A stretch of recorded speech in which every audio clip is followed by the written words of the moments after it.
Thank you for tuning into the GSMC Soccer Podcast brought to you by the GSMC Sports Network. We have a great show for you today. We will be covering Jack Grealish. This is a big season for him, so we will be discussing how big of a season this is for him and his career.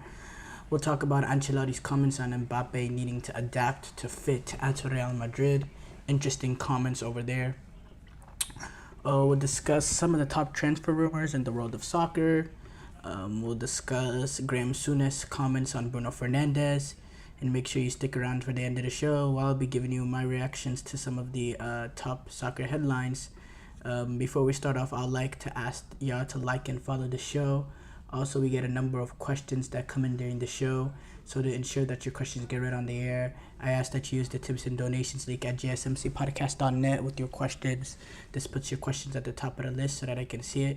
And it also really helps grow the show. So again, the link is gsmcpodcast.net.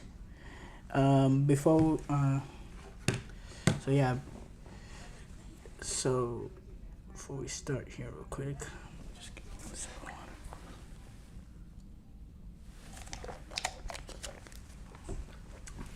We have to start off with Jack Grealish. This is a big season coming up for Manchester. Or obviously, it's always a big season coming up for Manchester City because they're always battling for the Premier League and the Champions League. But this is an even big season for Jack Grealish. Now, Jack Grealish is coming off of a snub. He wasn't part of the England team that reached the European Championship final. Couldn't get into the squad of that team, and he's aiming to rediscover some of that ability that he showed. At Aston Villa, and he hasn't been the same since that player.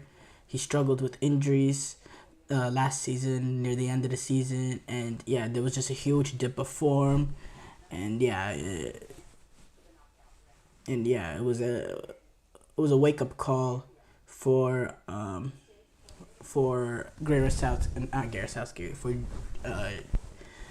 Jack Grealish when he couldn't get into that England 11. He is Manchester City's record transfer holder, 100 million euros when he switched from Aston Villa to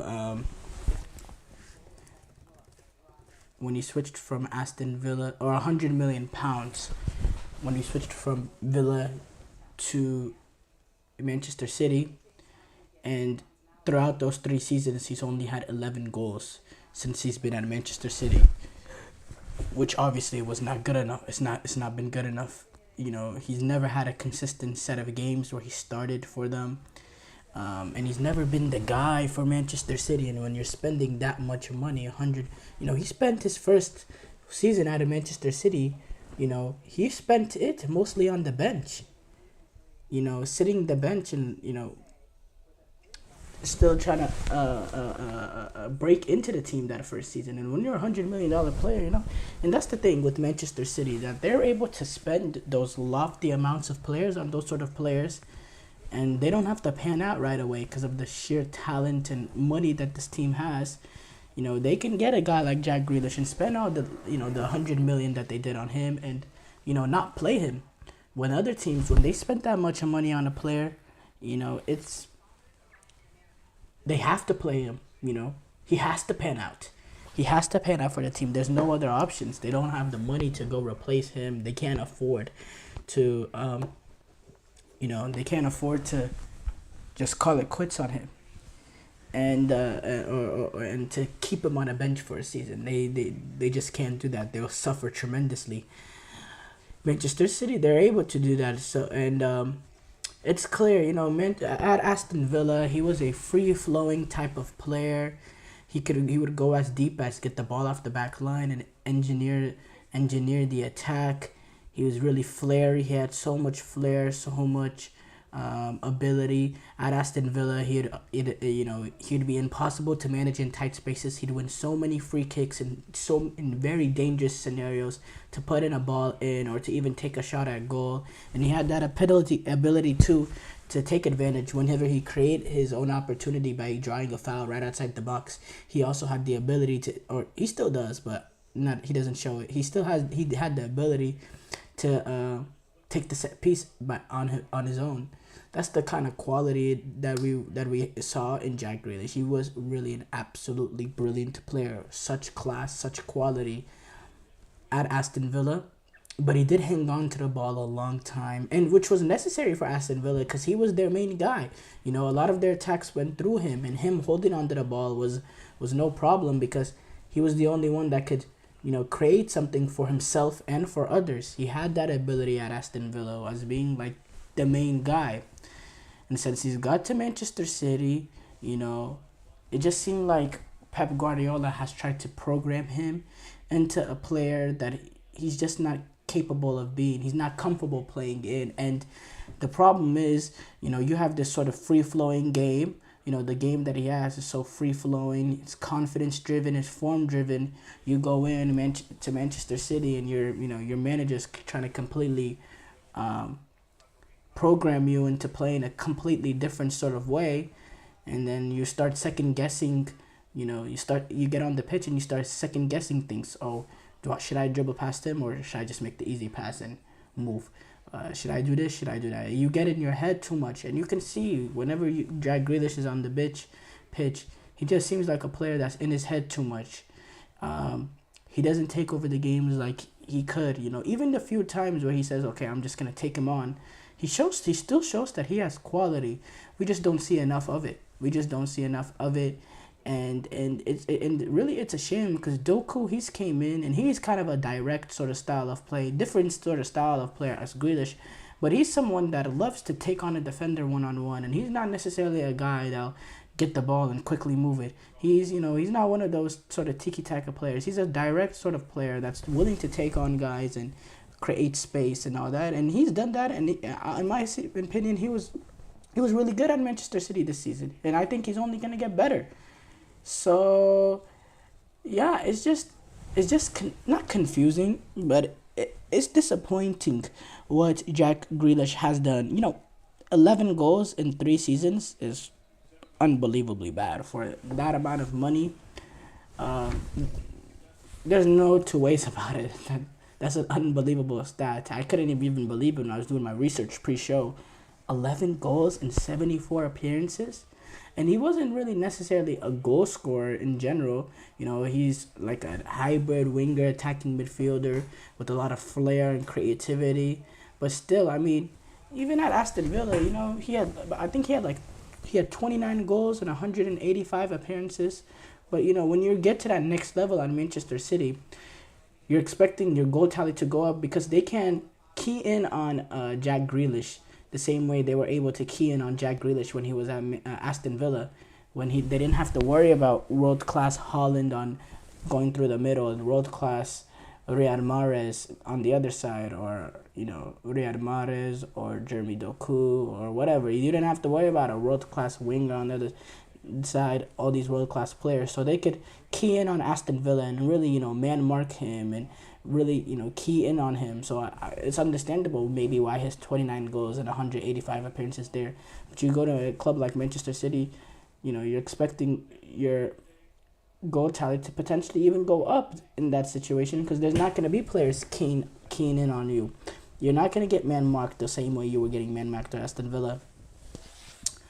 And yeah, it really is a shame. It really is a shame, but let's put this in perspective. This is a guy, he's not old. He's only 28. Seems like he's been around for a little while, which he has, but he's only a 28-year-old. And this is his 4th season at Manchester City, so you could say, maybe this is the time, maybe the time off from this summer. Not playing with England is going to do him better. Maybe he gets more fit. Maybe he continues his training. Maybe he continues to try to adapt to Pep Guardiola's way, which I still think he hasn't fully adapted. And I'm interested to see. Now, it's a huge summer. By the way, with the Grealish preparing fully for this season coming up with now playing Europe, there is still the factor of Savinho has came in, which adds more competition to Jack Grealish. And keep in mind, this is a Savinho that if Pep Guardiola has been raving about the past few days, about the quality he has. So Jack Grealish is going to continue to have, well, and that's not, you know, that's expected. At Manchester City, you're going to have competition. There's no two ways about it. The competition is going to be there. It's going to be fierce, and it's going to be fascinating. But can he live up? Can he live up? Can Jack Grealish live up to the $100 million price tag? And Grealish is under contract until 2007, and City have no, there's no rumors of them selling them. But,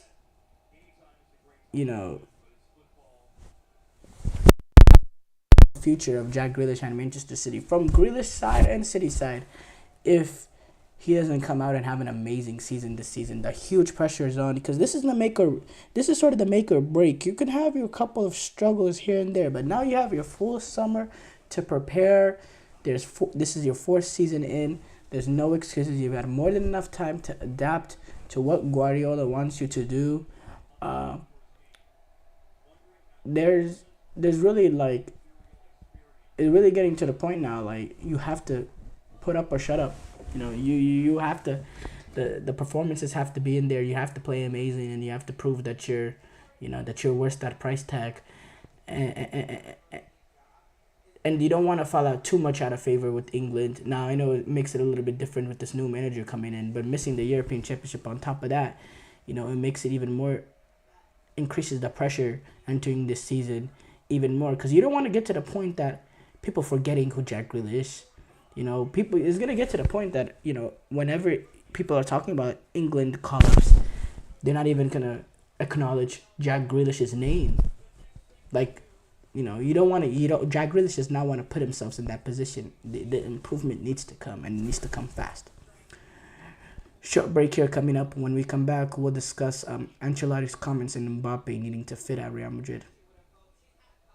I feel like I'm losing my mind. Is everybody in the world blind? Please, Lord, give me a sign, a sign. I feel like I'm losing my mind. Is everybody in the world blind? Please, Lord, give me a sign, a sign. I wanna be the greatest. Everybody on the fake shit. I look around and feel like everybody is the fakest. I make this every day and I'm impatient, hoping one day I blow up from the basement. Statement, the top is so vacant. I don't hear shit that I think is amazing. Waiting for my day when I'm playing sold out shows for 1,000 faces. Hey, give me that crown, get in my way and to be put down. It ain't your place, all this my town. If I want that shit, then I'll get it right now. I'm losing it, the noose it fits. I'm losing shit, a stupid myth. You choose to live or choose to dip. You choose to fight or lose your grip and lose a gift. I feel like I'm losing my mind. Is everybody in the world blind? Please, Lord, give me a sign, a sign. I feel like I'm losing my mind. Is everybody in the world blind?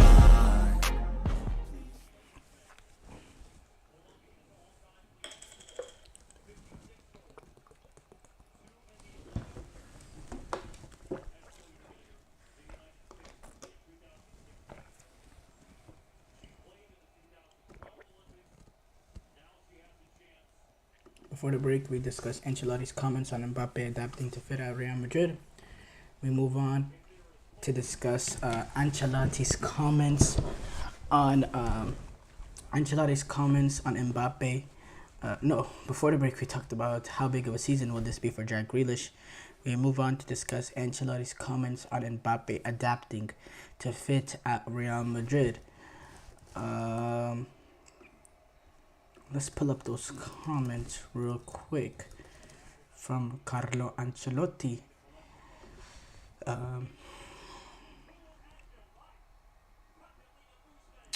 So discussing, when asked about Mbappe's preference by, this actually happened to be on John Obi Mikel's podcast, the Obi-Wan podcast. Ancelotti was a guest on it. And when asked about Mbappe's preference for the left side, because that's what Mbappe, he likes playing on that left hand side, which is the same position that Vinicius plays and thrives in. When discussing about that, Ancelotti said, honestly, I haven't thought about it. Really? You haven't thought about it? I really doubt that. I doubt that by a billion. That's all I can think about since he got to Real Madrid. Oh, how is Ancelotti going to work?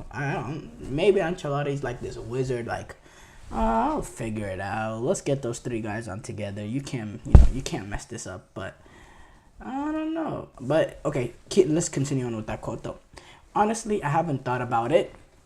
Fitting Mbappe into the team won't be a problem. It's important to remember what he said. He'll adapt to the team. The key is that each player has to contribute talent and quality in service to the team. This is a Real Madrid team that's fresh off winning the double. They won La Liga in comfortable fashion, and they also won the Champions League, where they defeated the likes of Borussia Dortmund in the final, 2-1, 2-1, 2-1, 2-0, 2-0. And yeah, they had to shift and adapt without having a recognized number 9. They have to shift, with Jude Bellingham kind of playing that false 9 role, Vinicius and Rodrigo moving around, playing in different roles in the front three, and just making it work, under Carlo Ancelotti. Ancelotti said, sometimes you can play on the left, sometimes you can play in the middle. I see Mbappe, him playing up front, and the attack is quite wide.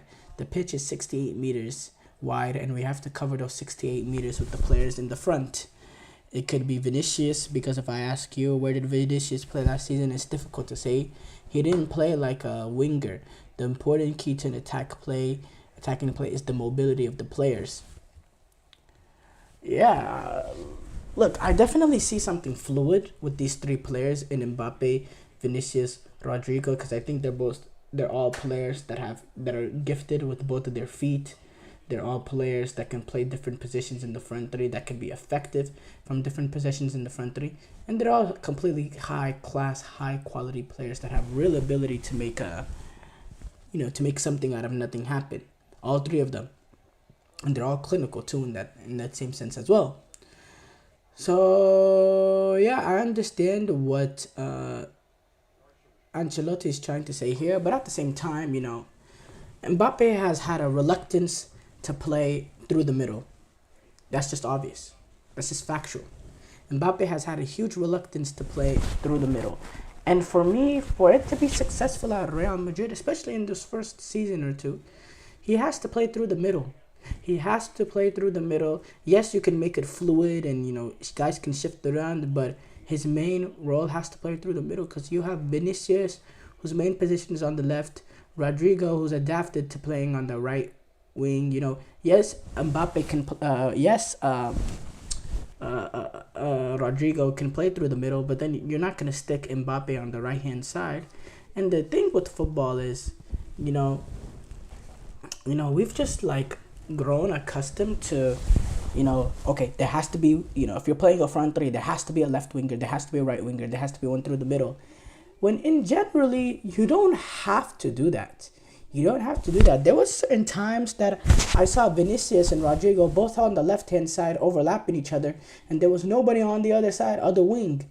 And yes, in theory, that makes it unbalanced, but if your attack is effective, with having two guys on the left and nobody on the right, then it is effective. At the end of the day, there's no rule that say you have to have, it's just in general as football fans, football tacticians would think, okay, you need one left winger, one right winger. You need to have a balance in the team to create something. But you don't necessarily need to have a winger on both sides, you could have an attacking fullback on the right hand side to provide you width on that side, or play a wing back or something. So it's going to be a little bit more complex to try to solve than just, Mbappe has to play through the middle and all that. But just generally thinking at it from a pure like a 4-3-3 perspective, a front attacking three, Mbappe is going to have to play through the middle. Now, if you go with, something with playing sort of like a two up top, try to play like Mbappe and Rodrigo up top and Vinicius kind of floating in behind them, having free reign, something of that sort.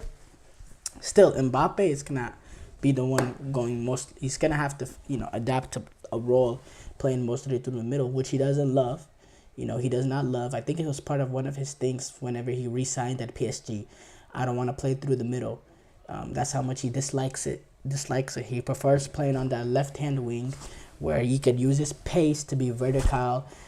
He can cut it on his right foot because that's kind of the shot he loves the best, is when he's coming in from the left-hand side and he cuts in with his right foot and he's able to bend it with that right foot, curl it in or smash it into the near post. That's just what he loves, finishing off that left-hand side. That's what he loves to do best. But this is a team that he needs to understand. This is a team that's won a lot before him. This current group of players have won a lot without him. And he needs to understand he needs them more than they need him. They just won the Champions League last season. They don't need Mbappe to win the Champions League. They don't need Mbappe to win La Liga. They need Mbappe to be even better, to be even more unstoppable. Mbappe, is not make or break for Real Madrid. If Mbappe did not sign with Real Madrid this summer, they wouldn't be batting an eye right now. The fans would not, they would not think twice. The expectation will remain the same. Win everything. That's just what it is at Real Madrid. Real Madrid became the first club, I believe, to report a $1 billion revenue. $1 billion made in revenue. That is unbelievable. Unbelievable. That is, that's ridiculous. That's a ridiculous amount of money to make in revenue. And it's shocking to me that they're not the most valuable sports team in the world. You can make $1 billion in revenue, but the Dallas Cowboys, the Yankees, the Patriots, the Warriors, the Rams, the Giants, the Bears, the Raiders, the Knicks, the Jets are all more valuable than Real Madrid. This is according to the 2023 ranking, Forbes 2023 ranking, the one that came out late September. That's unbelievable to me. But yeah, it really is unbelievable what Real Madrid has done, and it just shows the stature of the club. We're talking about all this, but the whole point I'm trying to make is Real Madrid don't need Mbappe. Real Madrid want Mbappe. Mbappe needs Real Madrid to win the trophies, to win the Champions Leagues, to win the La Ligas. He doesn't have, he has League One, but in terms of club accomplishments, his club accomplishments are very thin. Okay, he did win League One with Monaco, which is very, very impressive. In my opinion, in terms of club competition, that is probably his biggest, or that is his biggest achievement, because besides that, he hasn't won much. I'm not holding winning the Coupe de France or the League One. I'm not holding those to, those big of a standards. In terms of the Champions League, he has failed. He has failed at PSG. He did not bring the Champions League home to them. So as far as that, in terms of his club career, he has not accomplished much. And he has a lot to add to his resume. Now, international-wise, he does have a World Cup, which is, great accomplishment for him. But he needs to add more to his club resume, and Real Madrid is the perfect club to go to do it. So he does have to adapt. He has to adapt, and there's no two ways about it.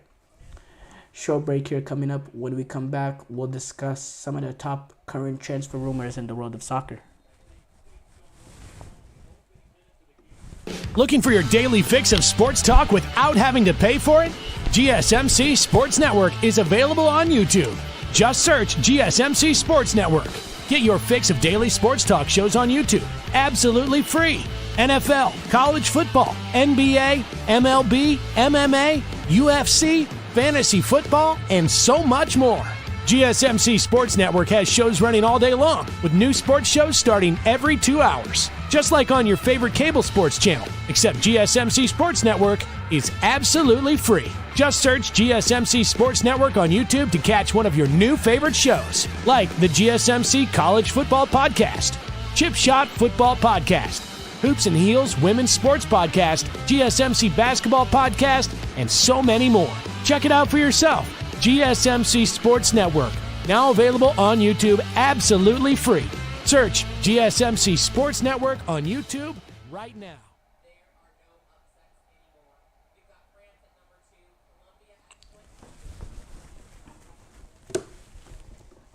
Before the break, we reacted to Ancelotti's comments on Mbappe adapting to fit out Real Madrid.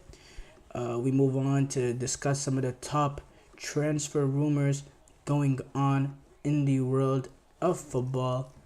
A lot of rumors. There's always rumors nowadays when it comes to transfers. Been not that strong of a transfer window, but we gotta discuss.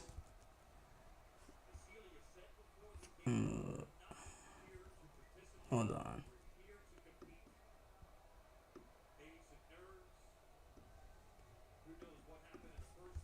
But yeah, we gotta discuss Manchester City, according to reports, have made a concrete offer to try to sign Dani Olmo from Leipzig. This is according to some sources in France.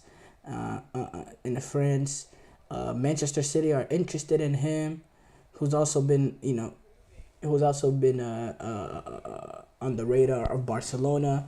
This is a Dani Olmo that gives you something special in the fact that he has a great capacity to get into the box and score goals. He has a great first touch, very good quality, very good in tight spaces like every other Spanish player. Really good in midfield. Has a strike on him as well. And he has flexibility, he can play on that left-hand side, cutting onto his right foot, being those sort of ball retention type of wingers. Not much, he won't be much direct, but he has huge quality there. He also has the ability to play in midfield and be a goal-scoring type of midfield. He's always at the right place at the right time, good finishing ability. He's a very, very good player, and he's a player that I'm surprised hasn't made the move.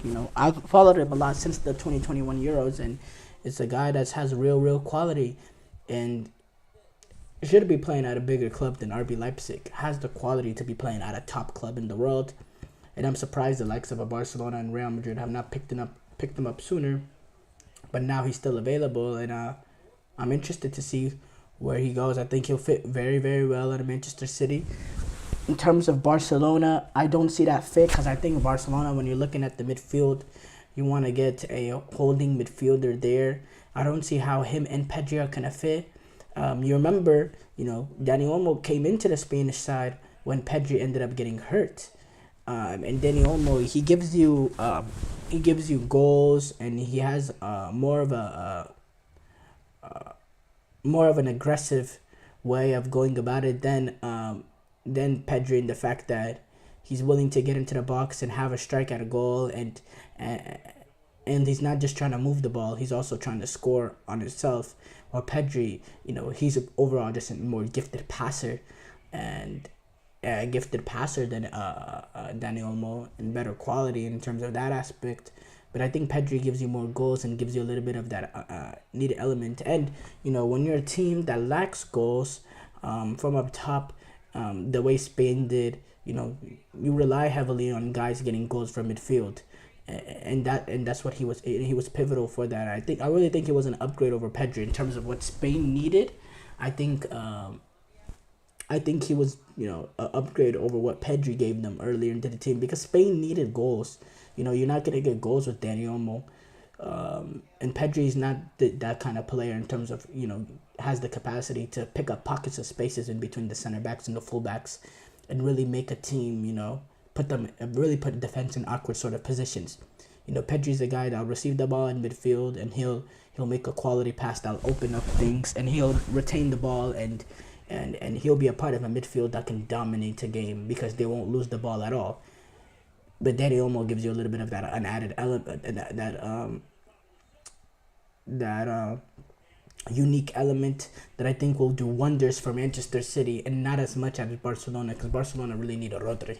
Barcelona should be looking at Rodri or a player like him, because I don't know if Manchester City will ever let anyone go near him. But yeah, Everton defender 22-year-old Jared Brantwaite, who was actually part of the England squad, is not going to sign a new deal at Everton unless they can match the $160,000 pound a week offered. That's also being offered by Manchester United.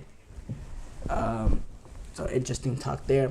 United's fullback Aaron Wan-Bissaka has rejected West Ham advanced talks because he would prefer to move to Inter Milan, who's playing in Champions League and is coming off a season of winning La Liga, who've also shown some interest in Aaron Wan-Bissaka. Brentford are planning to let Ivan Toney leave the club, and they're looking at Igor Thiago as a potential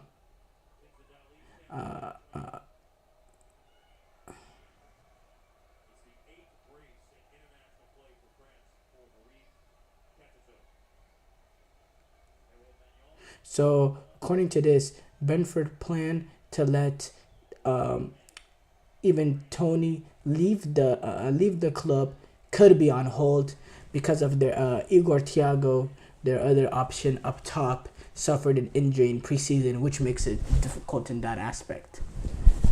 Crystal Palace, they have agreed to a 15 million euro deal in principle to sign Ismail Yassar, the Senegalese winger for Marseille. Now they need to do the advanced parts of the talks in terms of the rest of the wages and all that, and it's looking like Ismail Yassar is going to be back in the Premier League playing for Crystal Palace, and provides not a like for like, but some sort of replacement for Michael Olise, who obviously we know has moved to Bayern Munich. Arsenal's attacking midfielder Emil Smith-Rowe, which seems like it's been a while since he was playing in COVID and really was one of the main young guys for Arsenal. He's being linked, he's very, very close now to making the move to other London club Fulham. After Arteta, he actually left him out of the squad in the preseason friendly against Bournemouth in the US tour going on right now. And yeah, it's looking like that was a reason for it. And it's due to Emil Smith-Rowe and it's, potentially joining Fulham. Aston Villa are monitoring the likes of Karim Adeyemi, who has actually also attracted some interest from Juventus and Chelsea. This is a very dynamic, pacey winger, real ability, and yeah, he's attracting some big interest from Juventus and Chelsea. So that's going to be fascinating to watch, whether or not Aston Villa will go aggressive in trying to sign him. There's money in the club after they sold Douglas Luiz. So we'll be interested to see that.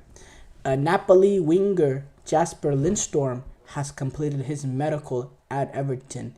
So it's looking like Jasper Lindstrom will be an Evertonian player and will be part of the race to stay up for Everton. Kepa Arrizabalaga is going to switch places, it's looking like. Rumors saying he could switch places with Real Madrid's Lunin in a swap deal between the clubs, which would bring Lunin to Chelsea and, move Kepa as a number 2 for Real Madrid. Those are according to some reports in Spain. West Ham have made an initial 30 million pound bid for 18-year-old Louis Orford from Louis Orford in a move to sign the Colombian. So West Ham have made a $30 million $30 million pound offer for 18-year-old Louis Orford, the English midfielder, and this is in order to sign a player from Aston Villa, their 20-year-old striker, Jean Duran, who I believe was actually part of the Colombian team that played at this summer's Copa America that reached the final. Let me actually Yes, he was part of that Copa America team. He played in one game. Wasn't a starter from them, but as a 20-year-old, being on the roster of a team that reached the final shows the quality that he could potentially have. Nottingham Forest have rejected a West Ham bid for 23 Wales international fullback Nico Williams, who actually, if you remember him, he was playing at Liverpool. One of those youngsters coming up the ranks at Liverpool. Speaking of Liverpool, they have been told that if they want a realistic chance of landing Juventus center back Bremer, Brazilian international, 27-year-old, they have to submit a €50 million bid if they want to sign him. Chelsea are close to signing another young defender. They just finished signing Caleb Wiley, the United States, the American, not an international, not quite yet. I don't think he's had his first cap, but the 19-year-old, he's currently on the Olympic roster. But now they're looking in to sign another defender, 21-year-old Guele Dun from Rennes, in about a $7.6 million pound deal. PSG are closing in on a deal to sign 19-year-old Benfica Portuguese midfielder João Neves, very brilliant midfielder, and it's going to be a very good move for PSG. I think this is a player with some real quality in João Neves, and he's going to partner up with fellow countryman Vitinha at PSG. So interested to see if he could break into that team. This is a player that was also targeted by the likes of Liverpool. I believe United were in on him. So yeah, Paraguayan winger Miguel Almiron, who's 30, and that's unbelievable. I did not realize he's 30 years old. He's in advanced talks to leave Newcastle, and these talks ramped up after they got eliminated in the Copa. And yeah, he's in advanced talks to leave Newcastle, and could potentially will potentially be joining a Saudi Pro League side. So that's interesting there. But yes, those are all the rumors. So let's take a short break here, and when we come back, we'll talk about Graham Souness's comments on Bruno Fernandes.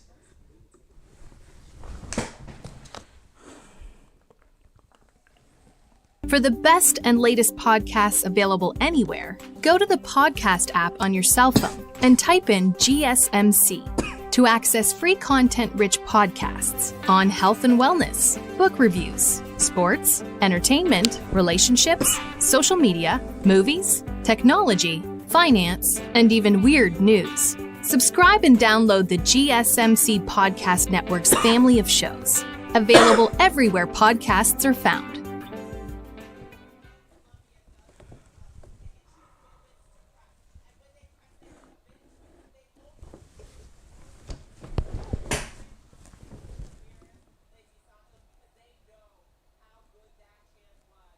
Before the break, we discussed some of the top transfer rumors going on in the world of football.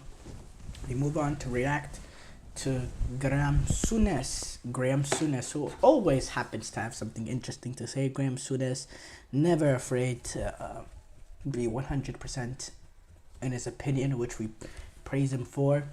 We need more people like that in media. And he has came out and had some interesting comments talking about United, and specifically Bruno Fernandes. So let's just pull up those comments real quick. I want to read them word by word, so I'm not accused of twisting anything that he said. But there's some sentiments that I've been saying for a very long time, so I have to say,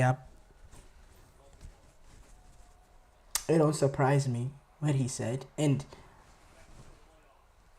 Souness has been a player that's Souness has been a pundit that's not been afraid to be negative towards Bruno Fernandes. Roy Keane has shown that even though Roy Keane is a former United midfielder, he has had his times of being negative towards him as well. But Graham Souness has been very forthcoming on his thoughts on Bruno Fernandes. And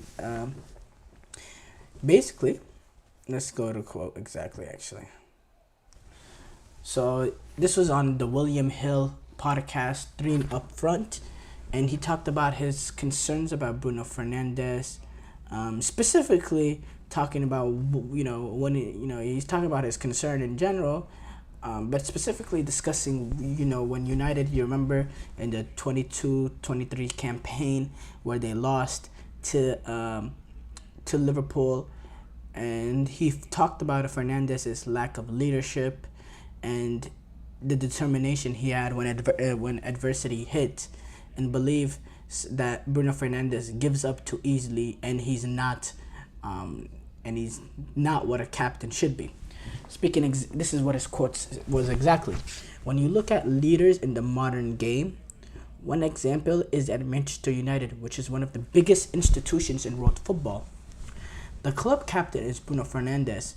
When they were 3-0 down against Liverpool a couple seasons ago, he just threw the towel in. He's the captain. If anything, he should still be contributing, running around with enthusiasm and helping his teammates. I don't think Fernandes can change that aspect of himself. It's part of him. When he's shrugging his shoulders and throwing his arms around, that's just him. Wow. By the way, this is right after the 7-0 defeat. Souness talked about this exactly right after what he was doing his punditry still, when he was still at Sky Sports. This is what he said there. Right after the game, this is a few seasons ago. He is obviously not a leader. It is as plain as the nose on the end of your face. He is not a leader. His attitude when they went to 3-0 down at Liverpool was appalling. Fernandes, you'll see, be a star when they're on top, when they're on the front foot, and he is creative. He's a real talent. But he showed a sign to him that day at Anfield, which was very unattractive. The manager United have right now is willing to overlook that because he's going to win them games moving forward. Okay. So that was what he said a while back after the game. But speaking of his comments earlier, I agree with everything he said. I think the example of going back to the 22-23 season is a little unnecessarily. I think you could go back to something that happened last season, because this is not something throughout this season. We've seen the shrugging and the whining and the whinging and the complaining to the referee and going to the ground and not getting up right away, and whinging and whining at first and then getting up. And he's not a captain, Going back, let's go back. You want me to give you another example last season? I'll give you another one last season. Whenever the offsides, whenever City were playing against United at Old Trafford, and City scored to make it 1-0, and United equalized, or as they thought they equalized in the moment, but the referee flew his flag up, and they because he waited till afterwards and he called it offsides, and Bruno Fernandes, full speed, running from inside the box, ran all the way to the assistant referee to make a complaint. It's just things like that just pisses off everybody. Like, just act like a human being, Just act like just act like a human being. Stop crying, stop whinging. You want to argue, okay, argue, but it's just over the top. It's just over the top and dramatic, and it's really, really annoying. I have to say, he's really, really annoying. And he does not behave like a captain. There is so much shoulder shrugging, and I love the talk when he talked about whenever everything is going good, and he's at his best, he's brilliant, he's front running, he's smiling and all that. But when things are going bad, He's not rising up whenever things are going bad. He's not keeping the team on his back. He's not increasing the level of confidence in the team. He's not being a captain. A captain is a player. Whenever things are going well, he keeps it well, and he keeps the team morale. He keeps everyone in check. But when things are going down, this is the sort of player that elevates the morale of others, and he elevates his play to really try to get the funk out of try to get the team out of the funk that they're in by elevating his level of performance. And the great players play even better when the team is suffering and they rise above their team playing bad. Bruno Fernandes is the sort of player whenever the team is playing bad, he's down there with them. His performance goes out. His performance is even worse. Even sometimes he's like you don't even notice that he's on the pitch whenever things are going bad. I mean, how many games did we watch Portugal this summer at the Summer Euros and we forgot Bruno Fernandes was even on the pitch? How many times have we said that for Manchester United? That's just what it is. Let's just call it how it is. And then his behavior is nowhere near becoming of a captain. Especially, look, I understand when you're doing this when you're 21, 22, 23. But this is a guy that joined United when he was 24, 25. He wasn't young when he was ever at United. And this is something that hasn't stopped till now. He's about to reach 30. And he's still whinging and he's still whining and he's still acting like a kid and he's still complaining in the press, talking about the fans being harsh or whatever. He's just not. Look, and if you're a regular player and you're doing all this, okay, fine, okay, but he's the number 10 of the team. He's not. I don't think he's actually the number 10. He doesn't wear the number 10, but he is he's the kind of the star of the team, and he's slowly losing that role or that title, but he's the captain of the team. How can someone that acts like that be a captain? It just makes no sense to me. It makes no sense to me. And maybe that shows the issues that United find themselves in. If Bruno Fernandes is your captain, if there's nobody in there that has more leadership and has more captain-like qualities than Bruno Fernandes, then maybe you are a team that should finish 7th in the Premier League. Or did I finish 7th? Yeah, 7th in the Premier League. Maybe you're a team that has no right to be competing with the like of Manchester City. And you're not nowhere near the quality of that sort of team. Maybe that's just the case, and we just need to accept that reality and accept that for Manchester United, because he's not a captain. And Erik ten Hag, he enables him by giving him the captaincy. He enables him to continue to act the way he does, because he doesn't know he doesn't know he's doing anything wrong. He thinks, I'm given the captaincy. I'm being an example. I should continue to do what I've been doing because it's made me successful, and it's wrong in my opinion. It really is, and I don't understand it at all.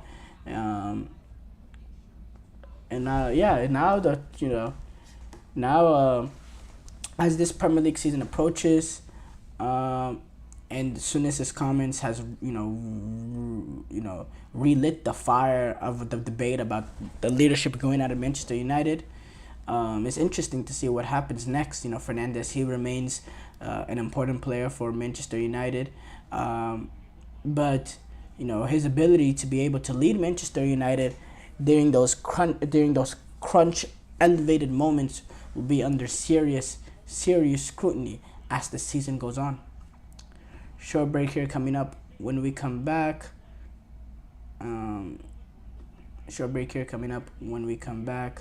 we'll discuss some of the top soccer headlines.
Before the break, we reacted to Graham Souness's comments on Bruno Fernandes.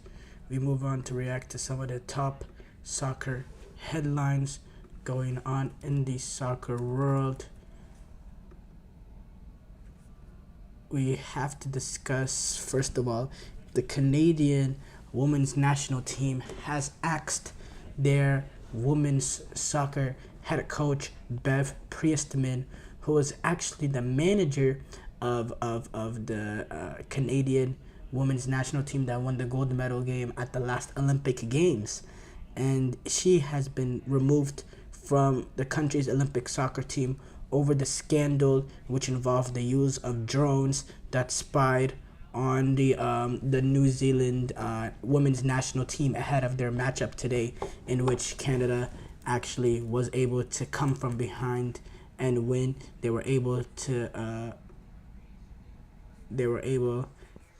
defeat New Zealand.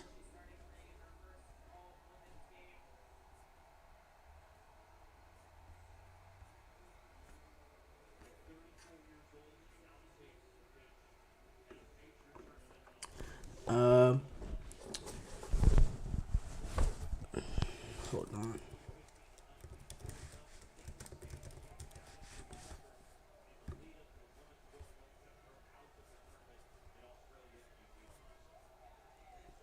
But the Canadian Olympic Committee was involved in this decision. They actually made the decision after Canada Soccer said it made the decision after Canada Soccer decided to suspend Priestman for the rest of the remainder of the tournament. But this episode began earlier this week when New Zealand complained to the IOC integrity unit after it said the drones were flown over closed practice sessions. The Canadian the COC, the Canadian Olympic Committee, said the Canadian Olympic Committee has removed the Canadian women's national soccer team head coach Bev Priestman from the Canada Olympic team due to her suspension by Canada Soccer. Assistant coach Andy Spence will lead the women's national team for the remainder of the Olympics. The announcement was also followed by a report from TSN that Canada's women's and men's soccer teams have used drones in the past to record opponents' closed-door training sessions for about multiple years now, and this also happened during the women's gold medal campaign where they won the Tokyo Olympic gold medal in 2021. According to Canada Soccer CEO and their General Secretary Ken Blue, over the past 24 hours, additional information has come to our attention regarding previous drone use against opponents predating the Paris 2024 Olympic Games.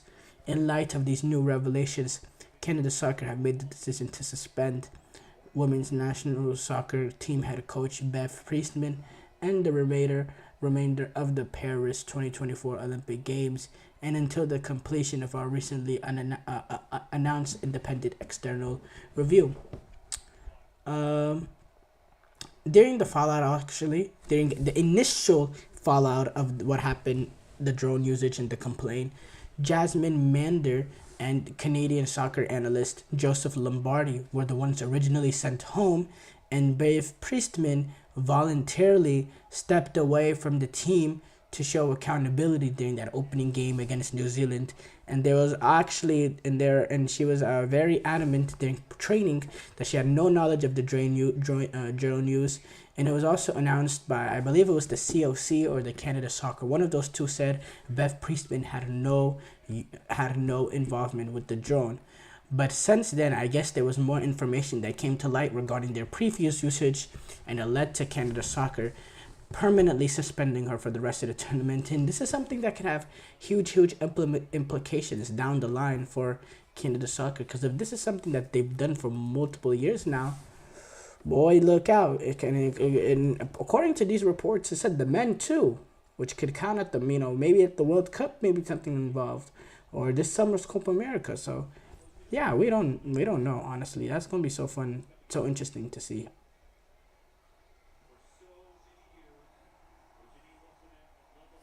hmm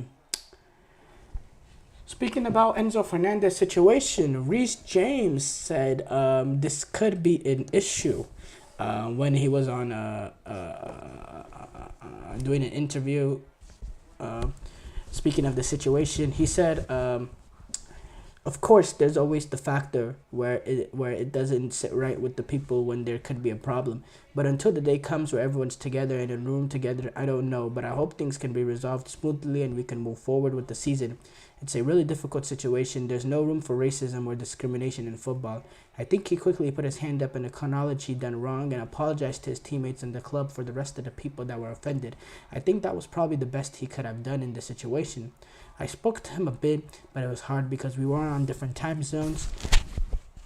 It was just a general chat, really. His views on what happened and him trying to explain his situation with how things happened.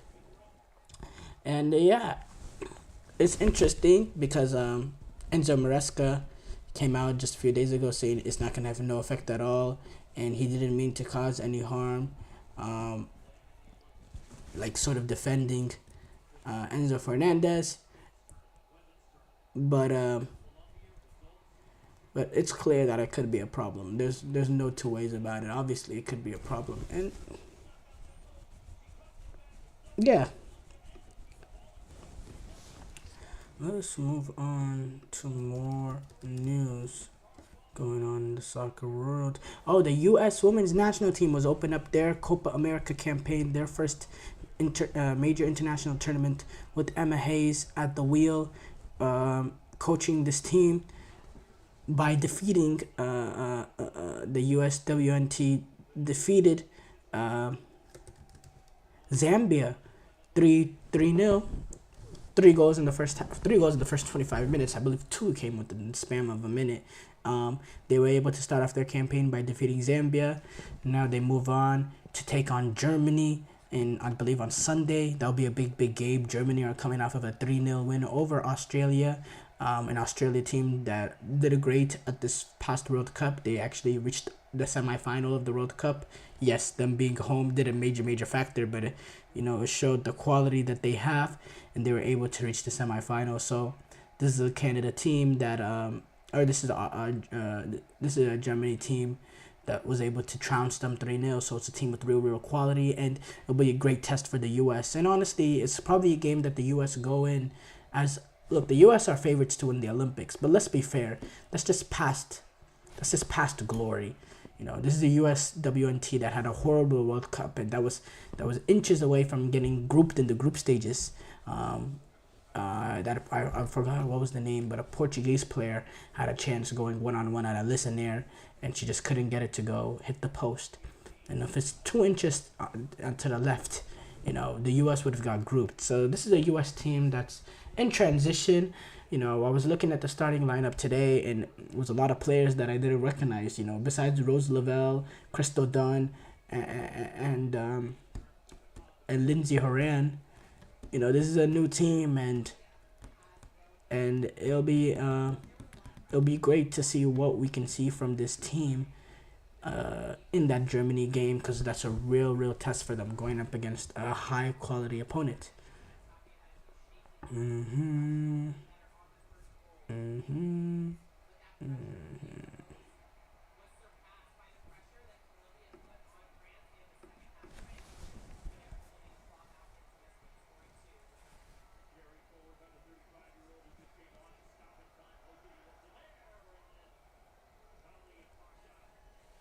The Red Bulls are finalizing a deal for former Everton midfielder Jean-Philippe Gbamin.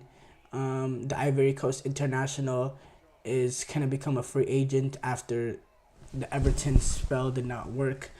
And it was only 4 years ago where he was targeted by Tottenham and Arsenal, but now he's set to go to Red Bull, which he'll be as a designated player, in which he'll be reunited with one of his former coaches, and Sandro Schwartz. And yeah.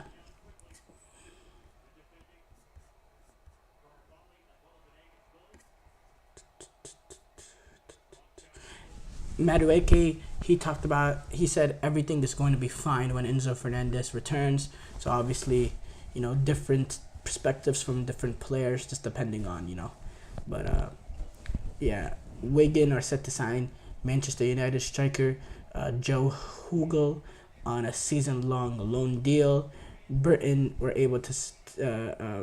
Albion were able to sign Stevenage defenders Terence Van Cooten and South Georgia Tormenta fullback Nico Akudo on 3-year contracts. Let's just pretend like we know who I'm talking about here. There's not much going on here right now in this current. Jonathan Klaus, he has swapped Marseille for Nice. The right back, Jonathan Klaus, he'll be going from Marseille to Nice, and West Ham have agreed with a fee in principle to sign Mazraoui from Bayern Munich, and obviously they need to do personal terms and all that, but it'll be interesting to see if this Mazraoui deal actually does go through. I'm very fascinated to watch. Thank you guys for tuning into the GSMC Soccer Podcast presented by the GSMC Sports Network. Your support means a lot to us. So please remember to subscribe to the show and leave a positive review. It really does make a difference. We also invite you to follow us on Facebook, Instagram, Twitter, TikTok for more content and updates. Thank you once again and have a wonderful, wonderful day.